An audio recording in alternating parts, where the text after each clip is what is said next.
चक्का बंद गड़ुनी गाड़ी सारा राज्य में स्टीयरिंग छाड़ आंदोलन 7 दफा दाबी नहीं ड्राइवर महासंघर बंद डाकरा गाड़ी न चलाई शांतिपूर्ण आंदोलन करुछंती अनिर्दिष्ट काल पर्यंत आंदोलन करिबो ड्राइवर महासंघ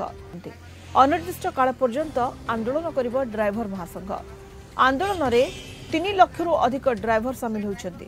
बंद रही बस चलाचल फल यात्री माने हंतसंत होउछंती 7 दफा दाबी नहीं ड्राइवर संघ आंदोलन को लाइछि वृत्तिगत ड्राइवर को 60 वर्ष पर भत्ता प्रदान प्रत्येक 100 किलोमीटर अंतर में विश्रामागार खोलिबा ड्राइवर को सुरक्षा पर स्वतंत्र आईन आनिबा आदि दाबी रखिछि ड्राइवर महासंघ अन्यपटे गाड़ी चालक मानक द्वारा दिया जाइथिबा एही आंदोलन डाकरा को राज्य घरोई बस मालिक संघ और ट्रक मालिक संघ समर्थन जणाइछि जरूरीकालीन सेवा को आंदोलन बाद दिया जाइछि आंदोलन को विभिन्न राज्यर ड्राइवर संघ और विभिन्न मालिक संघ पक्षरु समर्थन जणाइछि जय जगन्नाथ जय जगन्नाथ जय जगन्नाथ जय जगन्नाथ जय जगन्नाथ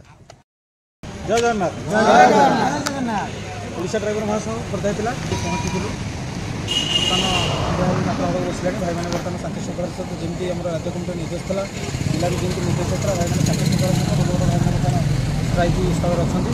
धन्यवाद दी मोर बोलगड़ ब्लकर ब्लक कमिटी पंचायत कमिटी मोर समस्त संगठन धन्यवाद जहाँ आम समस्त सहयोग आज भाई मैंने समस्ते बसी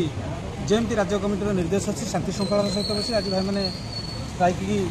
जारी रखी केवल आम अपेक्षा कल तो आप समस्त जानते सरकार सब किसी आलोचना हो जेहेतु आलोचन आमर संतुष्ट कौन भाई मैंने ना राज्य कमिटर निर्देश को आम बर्तमान अध्यक्ष निर्देश को अपेक्षा करूँ जेहेतु जहाँ निर्देश आसो आम से निर्देश को पालन करूँ और आम महामहिम रघु भाई निष्पत्ति करूँ आम स्ट्राइक बर्तमान जोग देचु बर्तमान स्ट्राइक ओहरु जो आगामी निर्देश जहाँ भी आसो पालन करूँ धन्यवाद दी मोर बोलगड़ ब्लकर समस्त बंधु मान जय जगन्नाथ नमस्कार।